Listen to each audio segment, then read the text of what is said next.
Welcome to the J Spot, the place where we stimulate the most sensitive parts of your brain. And hopefully today we're going to stimulate the part of your brain that's been sort of dormant since you checked your bank account this morning. Oh, man, too real.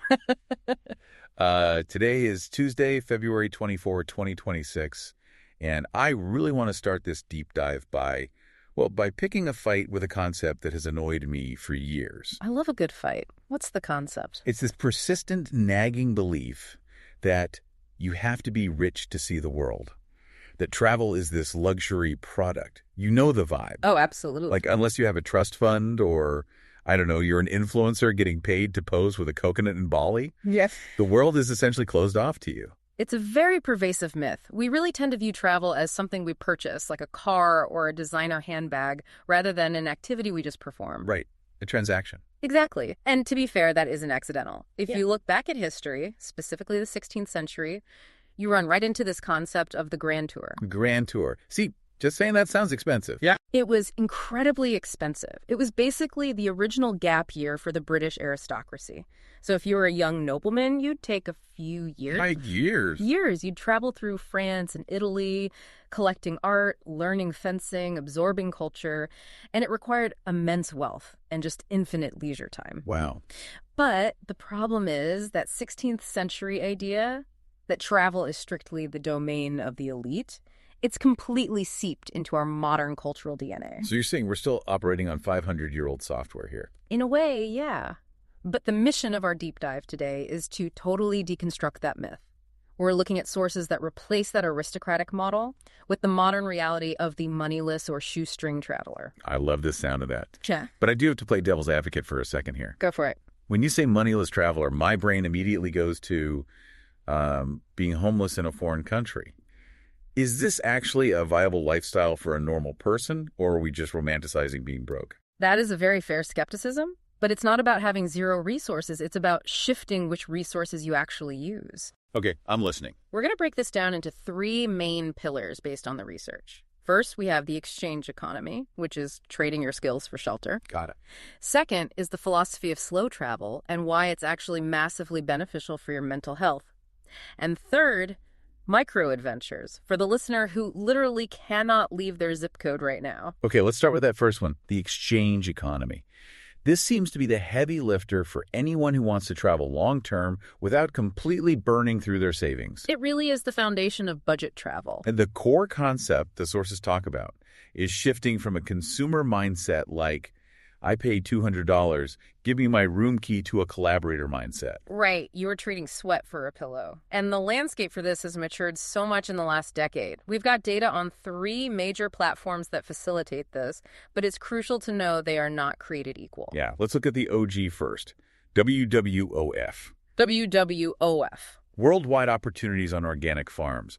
This one has been around for over 50 years. Oh. Yeah, if you are interested in permaculture, sustainability, or just really getting your hands dirty, this is the gold standard. You work on an organic farm, usually about 4 to 5 hours a day, in exchange for food and accommodation. But let's be totally real about the work part, because when I think farm, I think, oh, I'm playfully watering some heirloom tomatoes.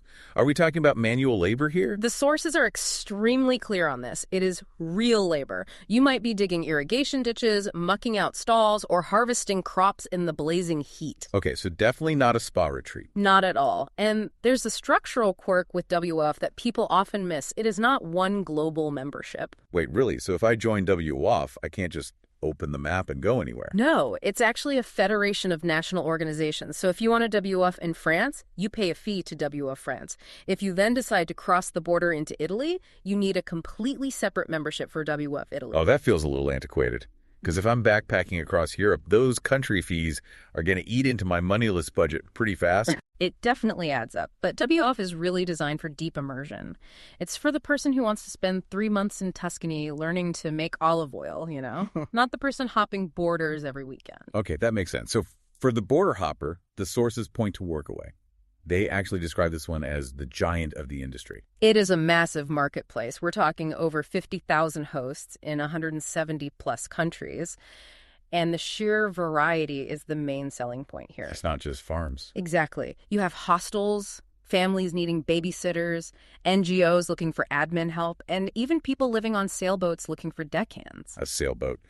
Okay, that sounds incredibly romantic, but I'm also picturing myself just getting horribly seasick in a tiny cabin with a stranger I met on the internet. Which is a highly valid concern. And that actually brings up the main downside of Workaway. It is kind of the Wild West. How so? Because it's so popular, hosts in those dream locations, like that Mediterranean sailboat or a surf camp in Costa Rica, they get absolutely swamped with applications. So it's sort of like the Tinder of travel.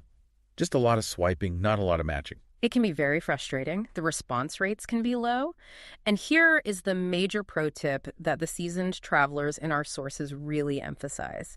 You cannot write a profile that says, I want to come to your surf camp because I love the beach. Why not? That's the honest truth. Because the host does not care about your vacation. Ouch. Right. They have a business or a household to run.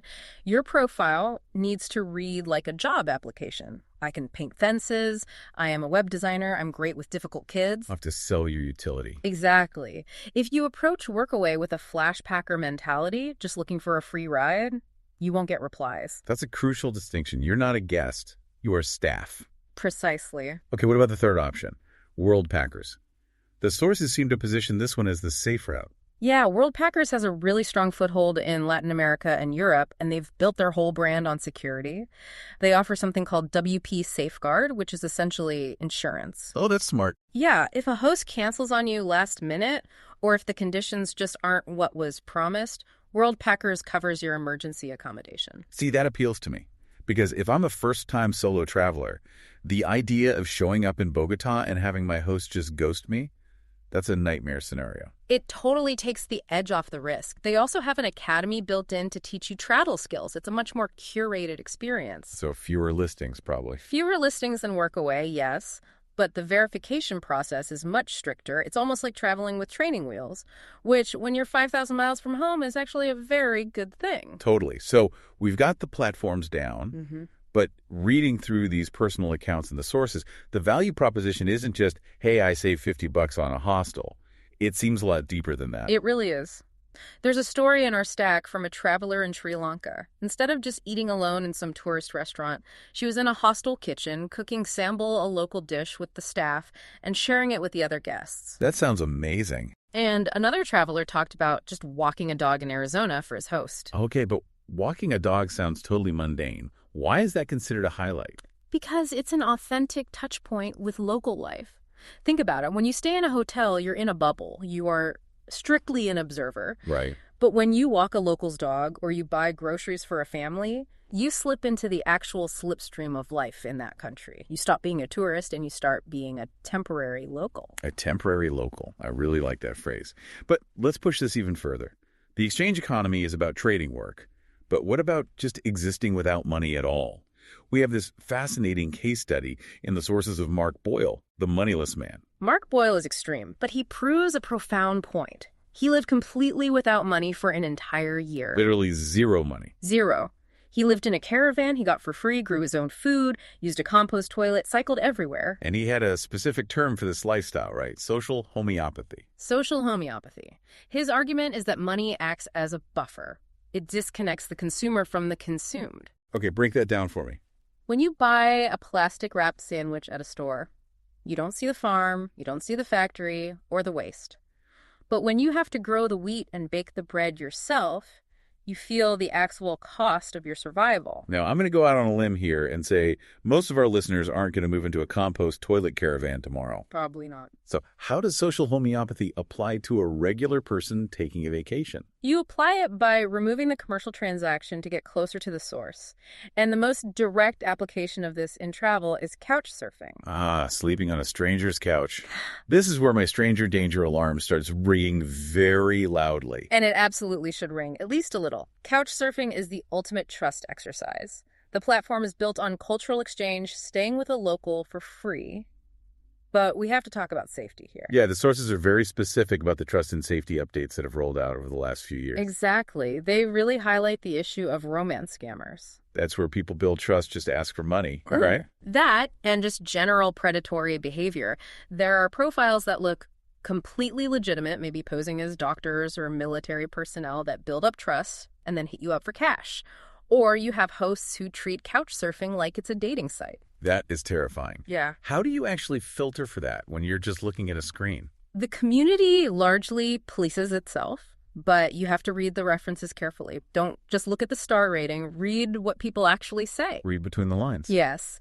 And the golden rule they stress is keep all communication on the platform. If someone immediately wants to move to WhatsApp or asks for weirdly personal details, you walk away. Trust your gut. Always trust your intuition. If a profile looks too good to be true, it is. Okay, so vigilance is key. But if sleeping on a stranger's couch is a bit too rough for you, there's the luxury hack, which is house sitting. Oh, this is the holy grail of budget travel. People go on vacation and they need someone to water their plants and feed their cats. And you just get their house. You get the whole house, often a very nice one, all to yourself for free. It is highly competitive, though. You really need to build up a solid reputation on the platforms first. It sounds like a lot of work just to set up the trip. It is a lot of front-loaded effort. Mm. But the payoff is living in a Parisian apartment for 2 weeks without paying a dime in rent. Hard to argue with that. Yeah. But let's talk about getting there, because even if the accommodation is free, the flight usually isn't. True. This is where flexibility becomes your currency. We're actually seeing a resurgence in hitchhiking in specific regions. Hitchhiking in 2026. Yeah. I mean, that sounds like the start of a true crime deep dive. In North America, yes, that is the prevailing cultural narrative.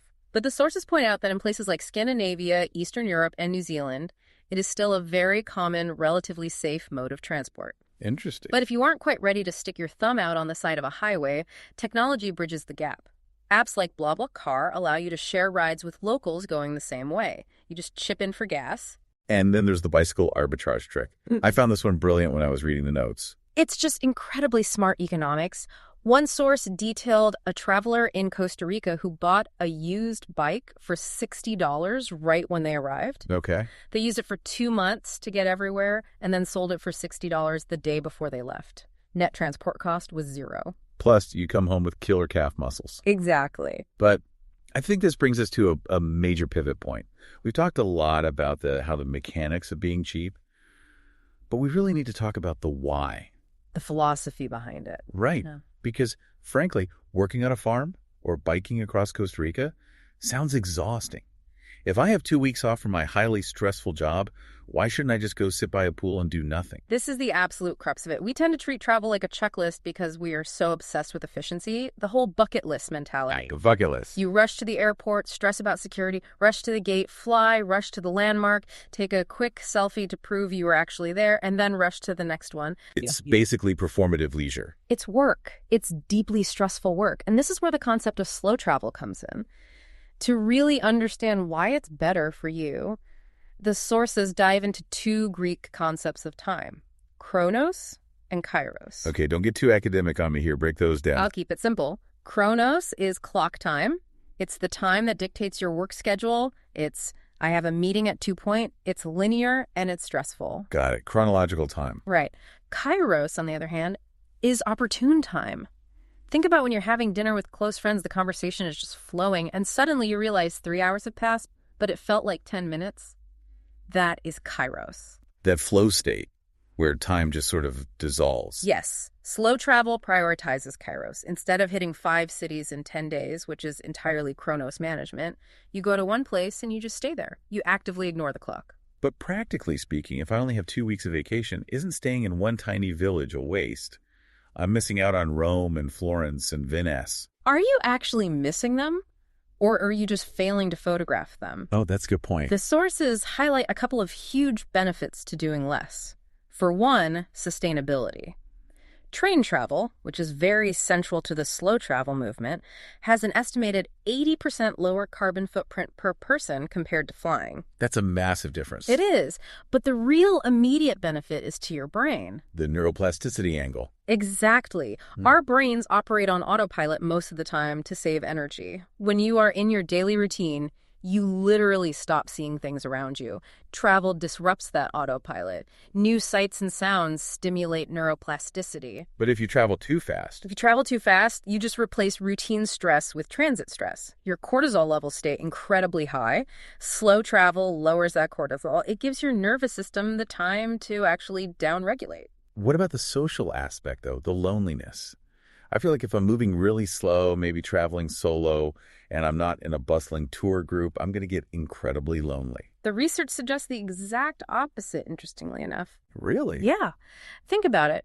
If you stay in a luxury hotel, you are isolated by design. You have your private room, private service. You're existing inside a bubble of comfort. True. But if you are in a hostel or doing a work exchange, you enter a state of what sociologists call communitas. Communitas. Kind of sounds like a cult. It's not a cult. It's the term for the intense, immediate bonding that happens when people share a transitional experience. Oh, like orientation week in college. Precisely. Or summer camp. You bond faster and deeper because everyone is stripped of their normal societal status. You aren't a CEO or a student anymore. You're just a traveler trying to figure things out. That makes total sense. Shared struggle, even if the struggle is just trying to decipher a local bus map, creates instant connection. And that connection extends to the locals, too. The sources gave a really great example of indigenous tourism in Sri Lanka with the Veda community. Right, the community-led tourism. Yes. This isn't human zoo tourism where you pull up in a bus, take a photo, and leave. It's completely community-led. You spend actual time, you listen to their stories, you participate in their daily tasks. It's a much deeper, more ethical connection than just extractive sightseeing. Okay, so we've covered the people who have the time and the ability to travel abroad, but I really want to address the elephant in the room for a massive chunk of our audience. Let's do it. What about the person with a mortgage? The person with 2 kids in school? The person who literally has $50 in their checking account and maybe 1 weekend off? This is exactly where we need to introduce Alistair Humphreys and his concept of the microadventure. I really love this concept because it basically strips away every excuse you have. It really does.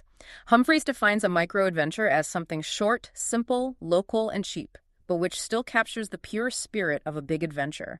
It's entirely about the mindset, not the mileage. Give me a concrete example from the sources.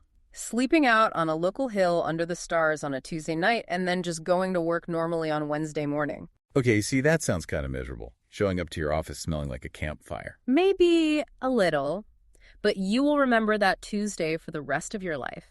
How many other standard Tuesdays do you actually remember? Fair point. Another example they give is just swimming in a nearby river, or taking a train to a neighborhood in your own city that you've never visited and just walking around. It's kind of the staycation idea, but much more active. There was some really fascinating research done on international students during the travel restrictions of the early 2020s. When no one could fly anywhere. Right. They couldn't go back to their home countries. So out of necessity, they started exploring the cities they were studying in with the eyes of a tourist. And what happened? They discovered a sense of otherness and exoticism right in their own backyards. Because they were finally looking for it. Precisely. We all suffer from habituation. We just stop seeing our own environment. The microadventure forces you to look at your suburb, your local park, or even your daily commute with fresh curiosity. It validates the idea that adventure is an internal state. Exactly. You can be a true explorer just 5 miles from your house. You really don't need the plane ticket. So, if we pull this all together, we've successfully smashed the Grand Tour myth. We've seen that through the exchange economy, things like WF and Workaway, you can trade your skills for access anywhere in the world. We've learned that slow travel saves your sanity, even if it means technically seeing less stuff. And we've learned that you don't even need to leave your hometown to find that feeling of discovery. The overarching barrier to travel isn't wealth. I really believe that, based on these sources. The barrier is fear. Fear of what? It's the fear of the unknown, the fear of leaving your comfort zone, the fear of sleeping on a stranger's couch or painting a fence in a country where you don't speak a word of the language. And I think for a lot of people, money is just a very convenient shield. It is so much easier to say, oh, I can't afford it, than it is to admit I'm terrified of being that vulnerable. Which brings us right back to that concept of social homeopathy. I really want to leave you, the listener, with this final provocative thought. Let's hear it. If we stop using money as the only way to interact with the world, and we start using our time, our skills, and our curiosity instead, how does that change us? It shifts everything. It doesn't just change our vacations. It fundamentally changes how we view human connection. It reminds us that we are interdependent. And that is an incredibly liberating realization. It really is. The world is wide open, waiting for you to show up, wallet or not. Thank you so much for joining us on this deep dive. Safe travels wherever you happen to go. The J-Spot is a Jay Briar Allen production, edited by Jay Rivera, Danielle Reyes, and Josette Garcia.